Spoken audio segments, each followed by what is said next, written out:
আজকেই গার্লফ্রেন্ডকে বলে দিবেন আজকে সম্পর্ক শেষ, আর আমি নেই, শেষ। ওইটা রাস্তা বন্ধ করেন, কারণ এটা আপনার জীবনের সবচেয়ে বড় ফিতনার রাস্তা।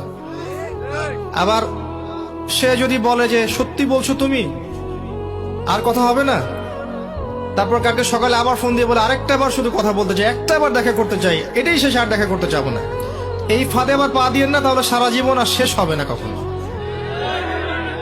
নাম্বার ডিলিট করে ডিসকানেক্টেড হয়ে যান। আর যদি দেখেন যে না, আসলে তার মধ্যে দিনের কিছুটা বুঝ আছে,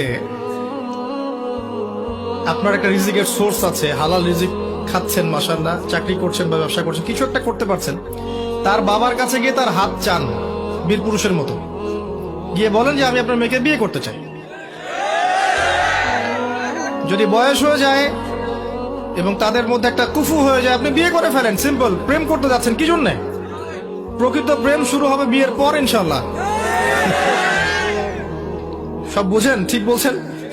মানে এগুলো করছেন আগে? প্রকৃত প্রেম শুরু হবে বিয়ের পর, বিয়ের আগে নয়।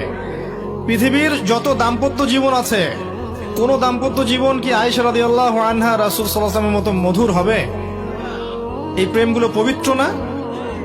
আমাদের নবী তার স্ত্রীর সাথে রাতের বেলা দৌড় প্রতিযোগিতা করেছেন, চিন্তা করতে পারেন। তার সাথে চাঁদ দেখেছেন। এমনকি তিনি বলেছেন, একটা জায়গায় পেয়েছি আমি, যে আয়েশা রাদিয়াল্লাহু আনহা যেখানে গোশতের যে জায়গায় কামড় দিতেন, নবী সাল্লাল্লাহু আলাইহি ওয়াসাল্লাম ওইখান থেকে নিয়ে সেখান থেকে কামড় দিতেন। এত রোমান্টিক হবে? আমাদের কারো কিন্তু ম্যারিড লাইফগুলো এমন হবে না। তাই পবিত্র সম্পর্কের মধ্যেই আপনি প্রশান্তি পাবেন, অপবিত্রতার মধ্যে কোনো প্রশান্তি নাই। বিয়ে করেন, সামর্থ্য থাকলে বিয়ে করে ফেলেন।